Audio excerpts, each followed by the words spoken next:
हाँ, तो बच्चों आज हम लोग जैसे संस्कृत में धीरे धीरे हम लोग सीखते आए। आज हम लोग एक अलग चीज़ अब सीखेंगे जिसका नाम होगा अव्यय। खूब ध्यान से सुनिएगा, नाम होगा अव्यय। तो इसमें बच्चों जैसे सबसे पहले जानना होगा कि हम अव्यय किसे कहते हैं। ओके, हम लोग जब स्टूडेंट थे तो हमारे गुरु महोदय कहते थे कि बच्चों, हम लोग छठा क्लास में थे, कि अव्यय बुलेट प्रूफ होता है। तो हम लोग बुलेट प्रूफ सुने भी नहीं थे। उनका बुलेट प्रूफ वो हंसी में कहते थे, उस कैसे बुलेट प्रूफ जैकेट है या शीशा है, तो इसका मतलब कि उस पर गोली का कोई प्रभाव नहीं पड़ता है। तो उसी तरह से उसी सेंस में कहते थे कि अव्यय संस्कृत के या हिंदी के भी वे शब्द हैं जो चाहे जिन पर लिंग, विभक्ति, वचन का कोई प्रभाव क्या होता है, नहीं पड़ता है। वे अपने मूल रूप में ही किसी भी वाक्य में रहते हैं। तो आइए इसको, ये वैसे हो सकता है कि कहने पर ये बात समझ में नहीं आए। जैसे पहले इसको हिंदी में एक देख लें। मान लीजिए कि मैं लिखता हूँ कि राम कहाँ था। ओके, राम कहाँ था। फिर मैं लिखता हूँ सीता कहाँ थी। ओके, अच्छा, फिर मैं लिखता हूँ वे लोग कहाँ थे। ओके, देखिए ध्यान से, आप देखिए, आप बताइए, राम यहाँ पुल्लिंग है, फिर सीता स्त्रीलिंग, फिर वे लोग यहाँ बहुवचन है, बोलो है ना। तो जरा सोचिए, ये एक वचन है और पुल्लिंग है, ये भी एक वचन है, स्त्रीलिंग है, फिर ये क्या है, बहुवचन है। आप गौर से देखो, ये राम हमने लिखा तो था लिखा, सीता हमने लिखा तो थी लिखा, वे लोग लिखा तो थे लिखा, यानी था, थी, थे ये बदल गया। लेकिन अव्यय वे शब्द हैं जो वाक्य में उनके रूप, लिंग, विभक्ति, वचन किसी भी के प्रभाव से वो नहीं बदलता है।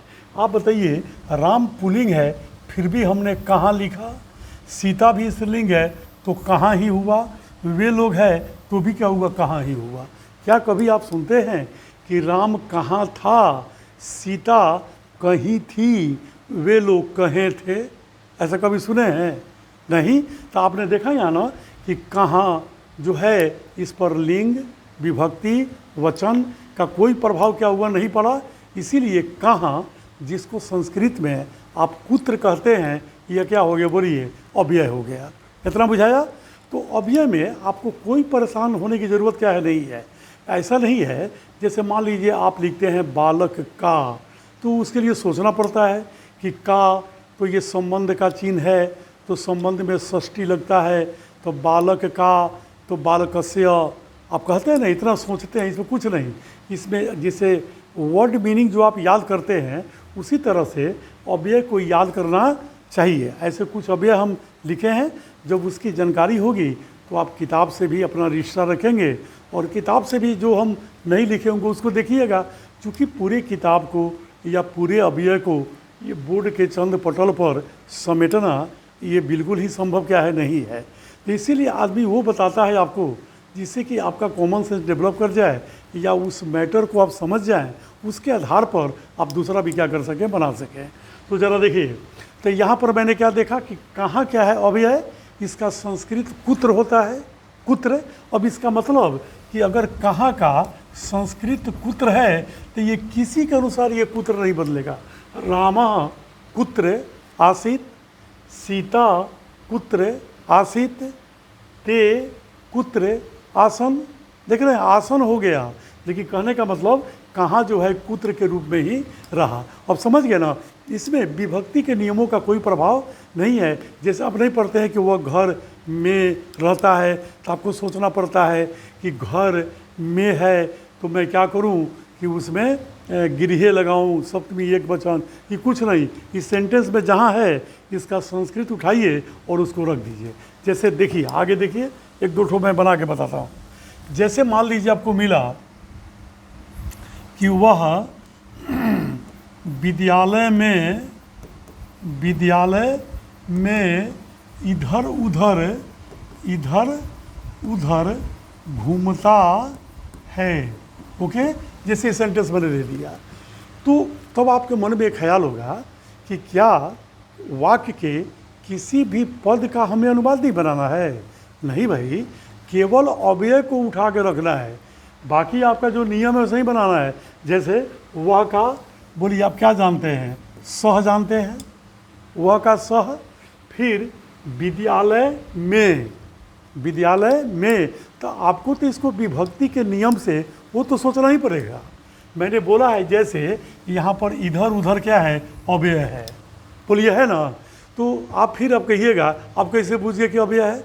देखिए आप भी बुझ जाइएगा, क्योंकि अगर यहाँ पर वह है तो सीता रहती तो क्या आप कहते क्या कि सीता विद्यालय में इधरी उधरी घूमती है?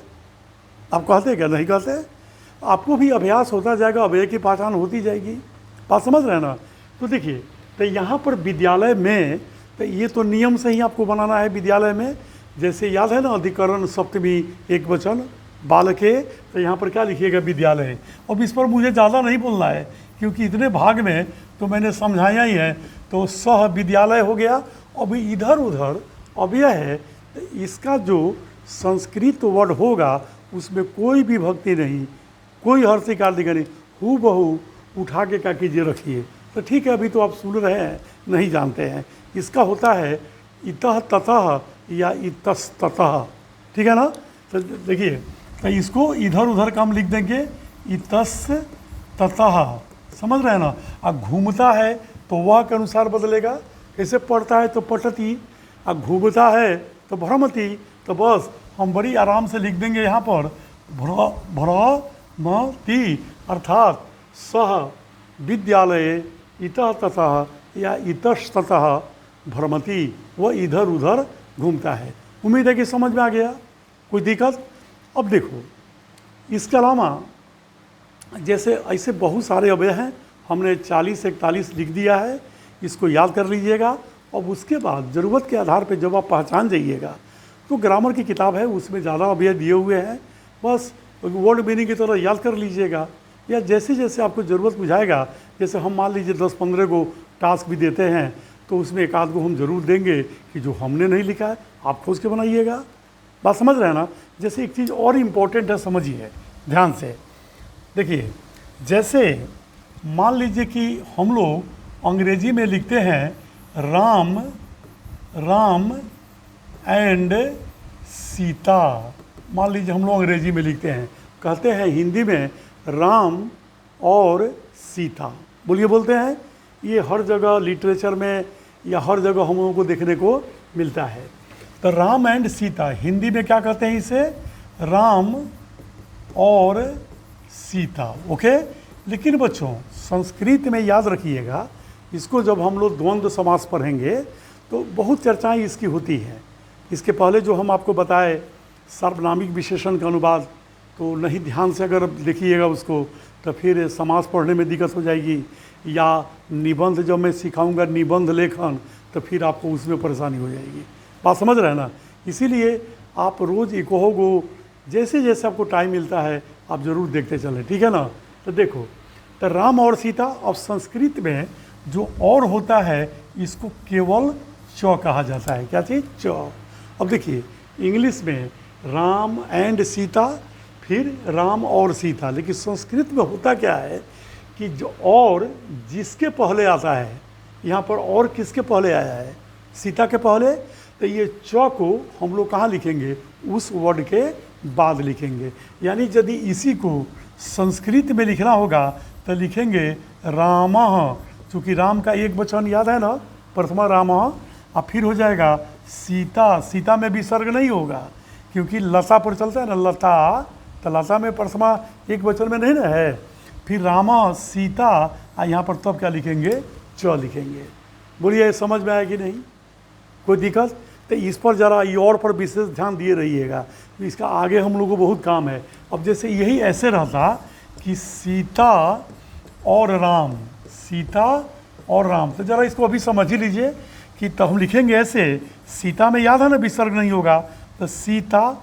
अच्छा, राम है चूँकि और का प्रयोग राम के बाद करना है तो सीता, तो याद कीजिए रामः और तब क्या लिखेंगे च। ओके, अब विसर्ग के बाद आपने च लिखा, आप इसको और भी अच्छा बना सकते हैं। जैसे अगर विसर्ग के बाद अगर च आता है, किसके बाद, विसर्ग के बाद, तो याद कीजिए व्यंजन संधि पढ़े होंगे, विसर्ग संधि, तो उसमें आधा तालाब श होता है ना, तो उसको जब हटाते हैं तो विसर्ग आता है। तो इसीलिए आप इसको ऐसे भी लिख सकते हैं, अगर विसर्ग रहे तो सीता रामश्च, है ना, विसर्ग के बदले क्या कीजिए, आधा तालाब श दे दीजिए, ठीक है ना। तो ये और अच्छा लगता है, और थोड़ा बताना भी ज़रूरी है, क्योंकि समास में, द्वंद्व समास में बार बार इसी तरह का चीज़ क्या होगा, मिलेगा। अब समझ में आया। तो उम्मीद करते हैं कि जैसे आप अगर इसको ध्यान से सुने होंगे तो सबसे पहला काम यही कीजिएगा कि जो बोर्ड पर हमने अव्यय लिखा है, आप ये बुझ गए ना पहले कि अव्यय वर्ड को याद कर लीजिए। अब बाकी जो नियम पर हैं वैसा अपन को अनुवाद बनाना है।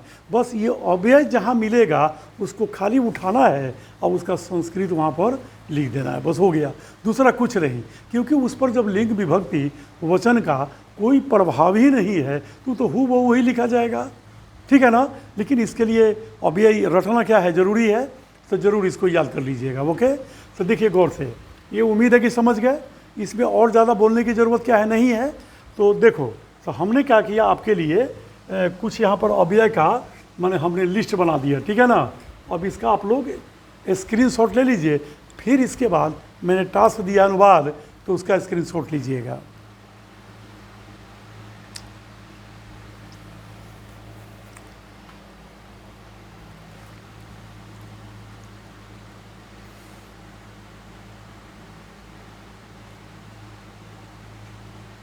ठीक है बच्चों, अब इसके बाद मैं आपको कुछ टास्क मैंने दिया है, तो प्रैक्टिस करने के लिए कुछ बनाइएगा। इसका आंसर इसके अगले भाग में हम डालेंगे, राइट। तो इसको ले लीजिए।